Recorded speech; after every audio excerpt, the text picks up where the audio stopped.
October 23, 1942.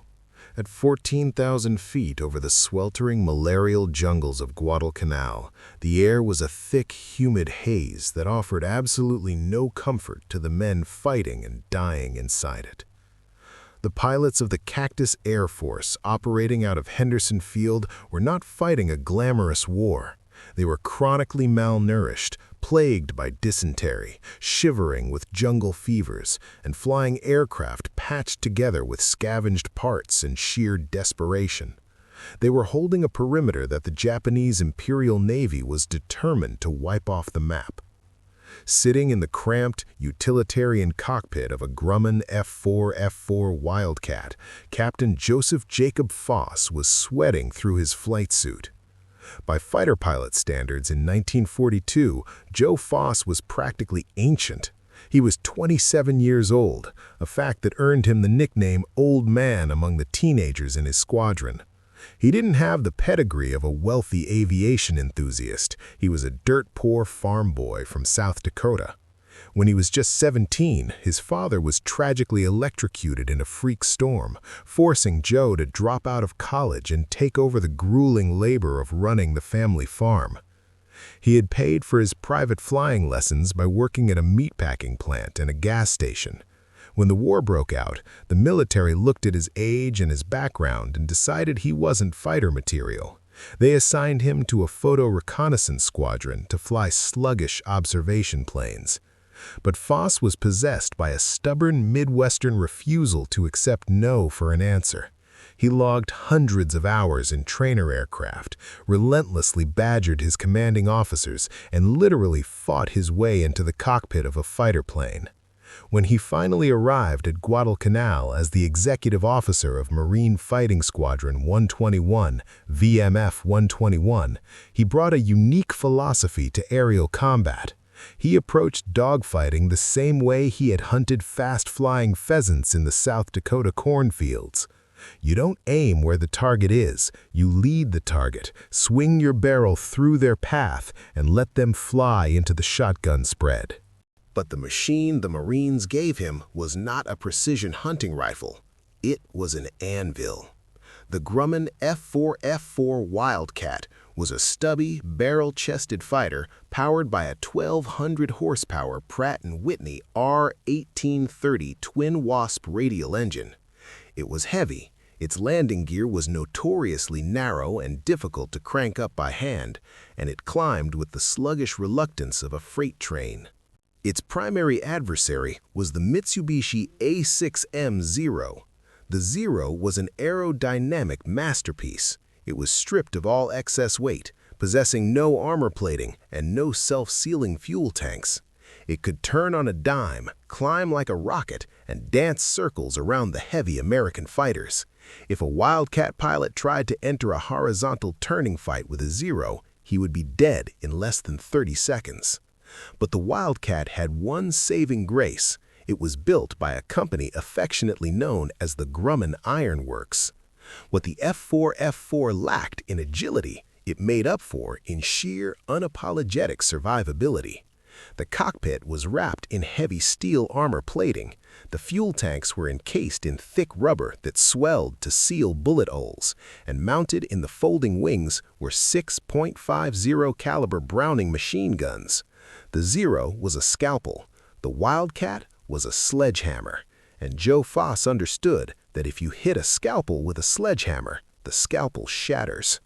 Before we follow Captain Foss into a massive, heavily outnumbered interception that would test the absolute limits of Grumman engineering, if you believe the grit and mechanical realities of the Second World War deserve to be remembered without the Hollywood filter, please hit that like button. It tells the algorithm that real, unfiltered military history is worth sharing. Subscribe so you don't miss the rest of this engagement. And I want to ask you, drop a comment and tell us where you're watching from and whether anyone in your family served in it. We read every single comment and we want to honor their legacy. Now, let's go back to the humid skies over Iron Bottom Sound. On the morning of October 23rd, the Japanese unleashed another massive wave of their Tokyo Express. The primitive radar array at Henderson Field picked up a massive swarm of incoming bogies. Dozens of Mitsubishi G4M Betty bombers, escorted by an overwhelming number of highly experienced A6M Zeros, were inbound to obliterate the American runway. Foss and his flight of Wildcats scrambled. The muddy runway of Henderson Field threw chunks of coral and dirt into their propellers as they lifted off. The immediate problem for the American pilots was altitude. The Wildcat's heavy airframe meant it struggled to climb quickly. The Japanese, knowing this, routinely flew high above the bombers, waiting to drop like stones onto the struggling American interceptors. Foss pushed his heavy Pratt & Whitney engine to maximum continuous power, the radial cylinders roaring in protest as the flight of Wildcats desperately clawed their way up to 14,000 feet. As they broke through a layer of tropical cumulus clouds, the tactical nightmare revealed itself. Spread out below them were the twin-engine Betty bombers cruising toward Henderson Field. But swarming above the bombers and currently banking hard to intercept Foss's tiny flight were over 20 Zeros. The arithmetic of the battlefield was brutally clear. Foss's small flight of Wildcats was vastly outnumbered by aircraft that were faster, more maneuverable, and flown by combat veterans who had been conquering the Pacific for a year. Standard survival instincts would dictate a cautious, defensive posture, but Foss knew that defensive flying in a Wildcat against a Zero was a slow way to die. The only way to survive a vastly superior force of nimble fighters was to completely disrupt their cohesion with sudden, extreme violence. Foss didn't wait for the Zeros to initiate their attack. He didn't check his six, and he didn't call for a defensive circle. The 27-year-old South Dakota farmer shoved his throttle to the stops, kicked his rudder pedals, and rolled his heavy Grumman fighter completely inverted. He pulled the nose straight down, diving directly into the center of the Japanese swarm. The 17-minute clock on the most violent survival fight of Joe Foss's life had just started. When a 7,000-pound Grumman F4F Wildcat rolls inverted and points its nose straight down toward the earth, it temporarily stops being an airplane. It becomes a gravitational weapon.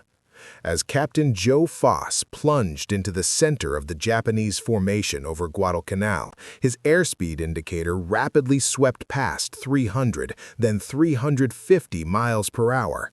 The aerodynamic roar outside his canopy grew deafening, drowning out the throaty, synchronized mechanical scream of the 1,200 horsepower Pratt & Whitney radial engine.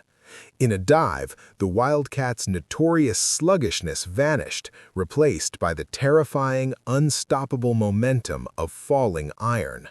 Below him, the Japanese pilots flying the Mitsubishi A6M Zeros reacted with the seasoned reflexes of men who had spent the last year sweeping the Pacific skies clean of Allied aircraft. Standard Japanese doctrine against a diving American fighter was simple and devastatingly effective. Use the Zero's microscopic turn radius to snap out of the dive path at the very last second, let the heavier American plane blast past, and then effortlessly roll in behind it to shred its tail with 20mm cannon fire.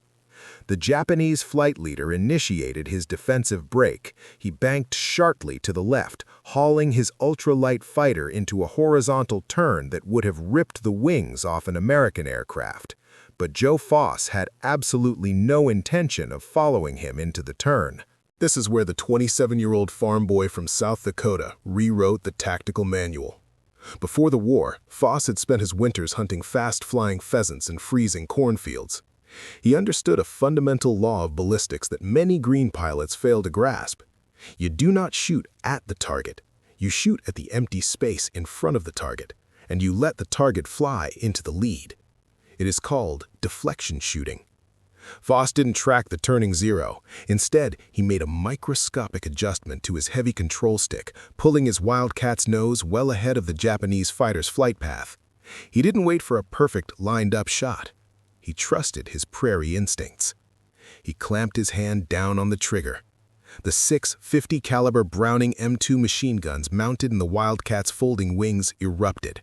They unleashed a concentrated torrent of over 3,000 armor-piercing incendiary rounds per minute. Foss had perfectly calculated the geometry of the intersection. The Japanese pilot flew his Zero directly into a solid, invisible wall of kinetic energy.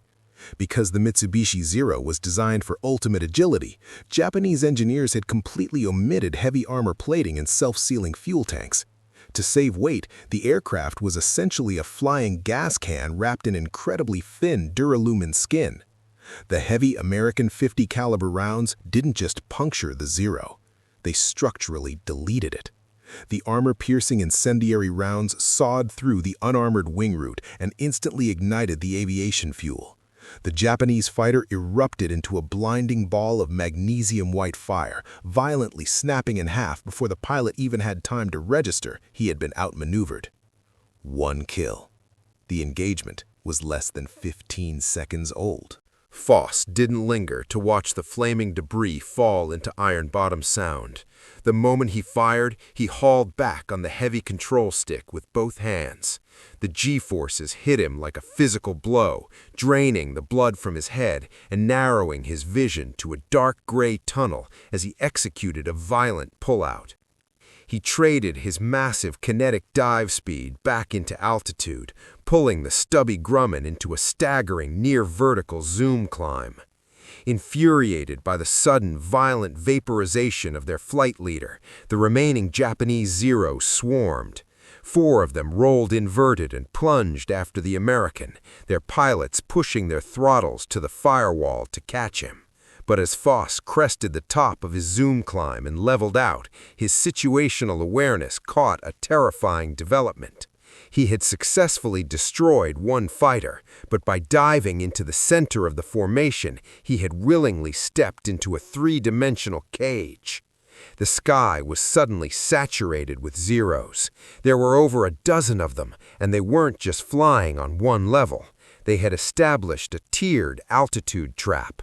While 4 Zeros chased him from below, another element of Zeros had remained high above, waiting for the American to bleed off his airspeed in the climb. Foss had lost his energy advantage. His airspeed was dropping, and in a Wildcat, losing your airspeed meant losing your life. The high-flying Zeros dropped like stones. Foss slammed his control stick hard over, throwing the heavy Wildcat into a desperate, skidding turn to throw off their aim. The terrifying sound of metal striking metal echoed inside the cockpit. The diving Japanese fighters opened fire, their 7.7mm machine guns and devastating 20mm explosive cannons raking the Wildcat. If Foss had been flying a P-39 Airacobra or an early model P-40, he would have been dead. But he was flying the Grumman Ironworks. The heavy steel armor plate positioned directly behind Foss's seat absorbed a barrage of machine gun fire that would have severed his spine. The armored glass of his windscreen spiderwebbed as a glancing round struck it. A 20mm explosive shell detonated against his left wing, blowing a jagged hole the size of a dinner plate in the aluminum skin, but the rugged internal spar refused to snap. The Wildcat shuddered violently under the impacts, but the Pratt & Whitney engine kept roaring. Foss was alive, but he was pinned. The Zeros dragged him into a low-speed horizontal turning fight, the exact scenario that Japanese pilots prayed for. The F4F-4 was too slow to outrun them and too heavy to outturn them. Every time Foss tried to break out of the circle, another Zero slid seamlessly onto his tail, firing short, disciplined bursts that chipped away at his aircraft's structural integrity. His muscles burned as he physically wrestled the heavy, uncooperative controls, hauling the Wildcat through agonizingly tight turns just to keep the enemy out of his immediate blind spots. The cockpit filled with the acrid smell of cordite and burning hydraulic fluid. He was entirely alone, trapped in a swirling 17-minute nightmare against the finest dogfighters on the planet. The Japanese had him cornered, bleeding, and surrounded. They were methodically dismantling him, piece by piece, over the sweltering Guadalcanal jungle. He needed a miracle, or he needed a mistake. And Joe Foss was done waiting for miracles. In the sanitized post-war intelligence reports, a 17-minute dogfight is recorded as a brief skirmish. but inside the cockpit of a Grumman F4F Wildcat taking sustained 20mm cannon fire. 17 minutes is a biological eternity. Captain Joe Foss was trapped, surrounded by a swarm of highly experienced Japanese pilots in Mitsubishi A6M Zeros. His heavy American fighter was being methodically chewed to pieces over the sweltering jungle of Guadalcanal. He had already vaporized the Japanese flight leader in a head-on deflection shot, but that single act of extreme violence had cost him his altitude and his airspeed. Now he was caught in a low-level horizontal turning fight. This was the exact geometric nightmare the Wildcat was never supposed to enter. The Zero was an aerodynamic marvel of horizontal agility. As Foss physically wrestled his heavy control stick, his biceps burning with lactic acid, the Japanese fighters effortlessly danced around his turning circle. They took turns darting in, firing short, disciplined bursts of 7.7mm and 20mm fire, and peeling away before Foss could bring his .650 caliber machine guns to bear. His aircraft was rapidly disintegrating around him. The thick steel armor plate behind his seat rang like a sinister gong as armor-piercing rounds slammed into it. The plexiglass canopy was spiderwebbed with bullet strikes. A 20mm explosive shell had detonated against his left wing, blowing a ragged hole the size of a watermelon through the aluminum skin. But the stubby Grumman fighter simply refused to die. The Pratt & Whitney R1830 twin-wasp radial engine was taking hits that would have instantly seized a liquid-cooled inline engine, yet its thick steel cylinders kept hammering out 1,200 horsepower. Foss knew the armor would only buy him a few more minutes. He was bleeding airspeed with every desperate, evasive turn. If he stalled, he was dead. He needed an exit vector, and he had to exploit the single, fatal aerodynamic flaw of the invincible Japanese Zero. The Zero was feather light, which gave it incredible low-speed maneuverability, but at high speeds, that lightweight construction became a deadly liability.